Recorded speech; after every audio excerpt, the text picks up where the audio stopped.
Tennessee's Wild Side is a presentation of the Jackson Foundation. Oh, okay. Thank you, everybody, for coming out. Social media seems to be where the success starts. Good morning. It's early on a Saturday morning, and volunteers are smiling and lining up to work at Beaman Park Nature Center. I know the paperwork and stuff kind of takes a little bit, but I appreciate you signing it. Everyone willingly signs a release form in case there's an unfortunate mishap. If you haven't signed either of these waivers, please come see me. It's apparently important to have a strong leader and give the event an alliterative name. My name's Isaiah Francescan. I'll be leading y'all's weed wrangle today. The initial gathering begins at a cabin-style educational building, but the actual weed wrangle is a short distance down the road.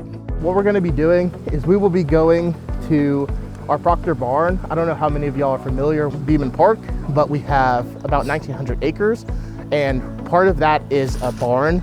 This barn and this land, 189 acres, was donated by Mary Pinky O'Neill and her sister, Catherine Gross. It was given to us and we try to take care of it. It's a reminder that the land is a gift, and the volunteers are about to begin working on a mission to protect and preserve. We're gonna be working with Japanese honeysuckle and Chinese privet. I have 2 examples of them this year for the weed wrangles. They are having an emphasis on birds. And one of the main reasons we are trying to get rid of a lot of these invasives is during the winter and stuff, a lot of the birds will try to eat these. They have like 0 nutritional value for a bird. You know, like last week, a few weeks ago when it was snowing, they're probably the only thing that they could see out. Invasives tend to grow, have a longer growing period than natives. Tools are provided and come with important safety instructions. We have weed wrenches. For the weed wrench, it is a big cast of iron, but this will hurt somebody, so please just be careful of when you're using it. The hand saws, some of them are going to be pressing the button and you'll open them. Whenever you close them, please do not close them with your hand like this. Y'all are all laughing, but you would not imagine how many times I've seen people be like, oh yeah, this is fine, and then try to close it. So I would like for you to hold your hand back and then close it. Who knew weed wrangling could be so dangerous? And there's one last warning as the crew marches into the woods to take on the intruders. The creek's gonna be running today, just FYI. So just kind of beware of that. Don't slip, don't fall or anything. But challenges are seemingly part of everyday life. Woo! Especially when doing something meaningful. You're almost there. Keep going, keep going. Oh! Don't put that on camera. Oh, come on. That was fun. And now, aware of the potential pitfalls, a volunteer sounds a battle cry. We've just been yanking these honeysuckles out. Big ones. And it rules because we're helping the forest to be able to breathe better. And it helps us breathe better in turn.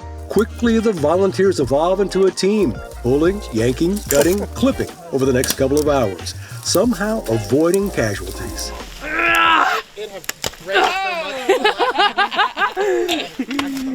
Wow, how fun. And cheering each other on. Start to pull it back. That's right. And then use the leverage to pull it down. There it Nice. is. That's right, just like that. All right, awesome. Man. Zach, he's gonna steal that tool from you now. Yeah, I tell you. He's better than me. It soon becomes clear the variety of reasons these adventurers are here. A lot of frustrations from the week. You just yank it out. I think it's kind of therapeutic. Oh, this is really fun. I heard someone say it was therapeutic. It definitely is therapeutic. Pulling stuff out that doesn't belong and making the habitat better for birds and other wildlife. Our friend asked us to pick some roots, and I said, yeah, duh. It sounds like a great time, you know? I volunteer a lot at the National Humane Association. That's with the animals and dogs, and usually you're just by yourself, so it's hard to socialize with other people. But like coming in the park, you meet other people who enjoy coming outside, and so you have that connection, and then just talking to people, meeting everyone. I'm here because I have some awesome friends who like to take care of the earth, and they invited us out here this morning to help clean up a bit. People get to volunteer to do this, but I get to come out here every day and I mean, this is a dream. I'm blessed to be able to get to do this and get paid to do it too. I love it out here. We're here today to help remove invasive species from Beaman Park. We've partnered with Beaman Park in the past. We've also helped to acquire some adjacent land to expand the park previously. This is just one of the weed wrangle weekends 10 Green Land Conservancy orchestrates throughout the fall, winter, and early spring. If you can try to get the whole route, that's best, but if you don't, that's okay. We're very thankful for the people that come out here. You're right, some people you just kind of browse the website, you see an event, you think more people might be apt to join us for a hike as opposed, to coming and pulling weeds, but a lot of people sign up for this, they love it. We're having a blast out here. I am having a really good time. I love being alive. It's totally a blessing, and just getting to hang out outside with people and take care of our home is always it fills my heart up. It's this kind of response that brings hope to the Conservancy's continuing endeavor. It'll have a hollow hole. With volunteers stepping up, because once is never enough. Removing invasive plants is kind of like a never-ending kind of battling process for some places. But yeah, we've made a lot of progress here. I believe, next year we're hoping to plant some native trees and some native wildflowers to flourish in this area. If you do have any questions about what you're cutting down or anything like that, please ask before you cut it, just because we would like to make sure that you're cutting the correct thing. It's hard to tell what to pull up and what to not pull up sometimes, but there's a lot of invasive species out here for sure. There's a lot of honeysuckle and a lot of privet. I really enjoy when people come out and they have never seen an invasive before or doing anything like that, but then once they get going after an hour or so, that everyone can ID, and that's honestly one of the coolest portions. All right. Yep. All the laughter, conversation, and hard work seems to be a significant life experience for everyone here. But they're doing it for something much bigger, a commonality between them that extends well past today.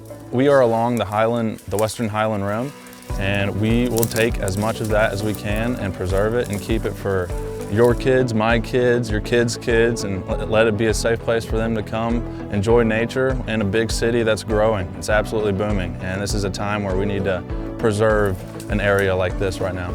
This group, 10 Green, does a really good job of kind of getting out in front of that, and conserving different areas before developers can get there. And that's kind of what drove me to it. Whatever path you take, there's going to be challenges, but as long as you work together, you have good community, and you have a good perspective about it, then we can do anything.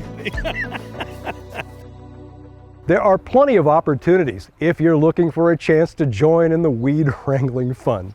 Our website, wildsidetv.com, will lead you down the trail to more information about Beaman Park and Nature Center and the 10 Green Land Conservancy. Tennessee's Wild Side is a presentation of the Jackson Foundation.